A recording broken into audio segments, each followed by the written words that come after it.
And so, coming from the marketing side is always very interesting when I see people move up coming from marketing. They have such a different perspective on the way that you should grow a business and the way to talk to franchisees especially. So, has it been easier for you to get franchisees to kind of listen to what you're saying because you come from this marketing background where you can make it sound more appealing than somebody else may be able to? Well, I think the beauty of our franchise world is that when things are working for them and they see it and they feel it and they touch it, because they'll ask questions all along the pathway in terms of are we on the right way, and that certainly got addressed to me very hard as I was suggesting that we take the power of what they had been spending, number one, and bringing it in more national, and they lose the control of it, and is it really working? And I think what's happened though is what's the beauty of our franchise world is that while there's a lot of push and shove that goes on during those times and a lot of turbulence in many ways, they have come up strong and see with the benefit of where this is going with this umbrella approach and how we can help drive a lot of what they interact at the local levels. So from a marketing side, the franchisees see that happening. We have become a company where we traditionally have opened 75 to 100 stores a year, which is very strong, very good, one of the fastest growing you can have. But we believe we have a brand that can do much more than that. And so we're breaking that business model open hard. And that comes from marketing, comes from having great conversations with our franchisees and our AR group, our area reps who want to really help us get to a whole nother level of development. And as I mentioned, the pizza business overall has been strong. We've proven to be a great brand that people are finding a lot about. We have great culture, which is a big part of what drives this. So right now, from a development side, we're getting a lot of attention from some very sophisticated groups of folks out there too, who are learning that maybe I want to have Marco's Pizza in my portfolio. I haven't really thought of pizza, but now I am, and I'm thinking Marco's might be a great way to go. And we also have our own internal franchisee system that we have a number of them have one or two stores that are going, they're raising their hands, and how can we team up together to do much more and have greater penetration out there? So was any of this the result of the ad campaign or anything internal, or was it part of, this big pizza wave, as you mentioned, that really did well during the pandemic? I mean, did you guys do something specifically to latch on to that success and propel yourselves forward? Well, that's a great question. I think there are probably some who think that it was pandemic totally driven. I do think that part of it is the great efforts, as I mentioned earlier, that we had put in place. We were able to tell our message from a national advertising side and an umbrella with a number of impressions with TV weight specifically that said basically if you haven't heard about Marcos, here's our story, here's our great looking product, here's a great price for you to try us. We're safe, we're open, we are 450 degrees, all those things that consumers during the pandemic were worried about as they went through that transition. So we had a number of folks come in and try us, much like they're moving towards the other competitors too, but we've had great success. And I'd like to say bumping up against our competition because people are taking notice of us. And as I mentioned earlier, the fact that we were able to have an online app where we were woeful in terms of online penetration 4 years ago, and now it's significant in terms of bringing in that customer experience off of that model, and that's where we're going to continue to drive it too. So I think it was a combination. Yes, the pandemic definitely had people looking at the pizza and the comfort food side, which we bring to the table. But our creative campaign is really, and Chris Tusing, who's taken over as the CMO behind me now, and who has taken over the reins here, is driving a whole new positioning strategy of pizza lovers. And we really are interacting with those that love pizza because we have such a great pizza. So we're penetrating our communications against that base and that group.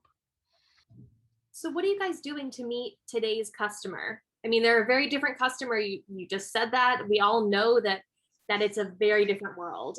So what are you guys doing now to meet that person? Well, there's several areas that we're really tackling very hard from an innovation side. One of them is to what's the new store going to be looking like, and how does tech and digital fit into all this? As we know, cashless is a big part of it. Touchless is a big part of this. Ease of experience, getting it timely. We place a great emphasis on taking our great pizza and getting it to you, whether it be carry out, pick up, or delivered to your door within 30 minutes. I mean, the Domino's set that in place years ago.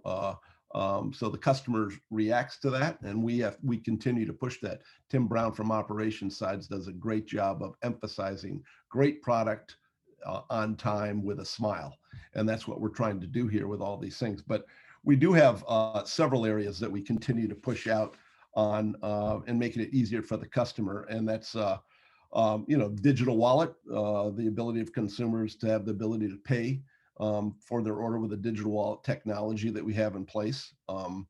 Text to order, we're doing some testing of that because there's nothing like being able to do your own text to order basis. And so we've got some really neat things that are happening on that side that we're pushing out hard because that's where consumers, particularly the younger ones, want to interact. They don't want to be picking up the phone anymore. They want to be calling you. Even online direct is a little passe to some folks. So the text to order is a huge part of that. We have an automated promise time that we put in place too, that they can track and see how things are progressing in terms of the order. So we're really pushing out on a lot of those types of things. Plus, looking at the robotics world too, in terms of how do we, and you know this, Holly, in terms of all your interviewing, I'm sure that the whole labor side of this world is being totally under scrutiny. Well, we feel it too, and there's two ways to do that, and that's one where we got to care for our employees, and we have a pathway internally we're working on called Passion for Primo, and it's an area where we go directly to all different DMAs and talk about the importance of our culture and treating people right, not only internally, your customer, I mean, not only the customer, but also how we treat our internal employees and how do you retain them. That's where it starts. It's not all about money. It's a big part of it. And everybody has to look at wages as wages go over the next few years.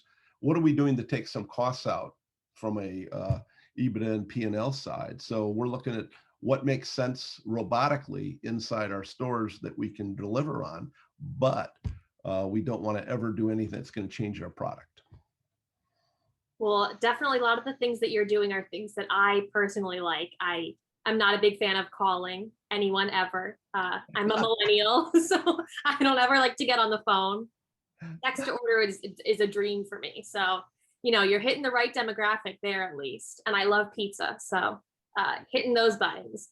So when it comes to growth, what are you guys doing? I mean, growth is such a big part of your new job. You've mentioned it a few times. It's very exciting when any company's growing, but you talked about 75 to 100 stores in a year. What does next year look like? Well, we have a lot in the pipeline of over 200 right now in terms of what we might be looking at. And so we're shooting for the stars, and we're trying to establish those relationships and look at the areas too that we can really tackle from a penetration base and figure out what is the best angle to go in at, and where are areas we might want to go outside. We do have 34 states, as you know, not strong so much in the Northeast and Northwest, but we do have an international expansion that is starting to look our way too. And like I mentioned earlier in the conversation, we have a number of sophisticated groups that are looking at this as a business model they want to be part of. So we're having some great conversations there. But the importance of it is again, going back to even our own franchisees. When things are a little bit soft and you're not growing as fast or rapidly, they get a little apprehensive to grow themselves. But we just got back from our annual convention, and we hadn't had it in 2.5 years because of the pandemic.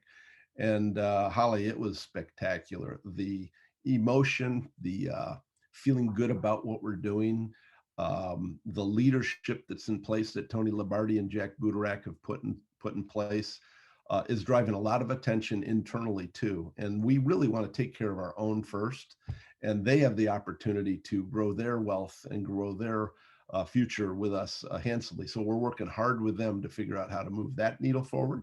And then we also have these multi-unit folks that are coming in and paying a strong attention to us that we may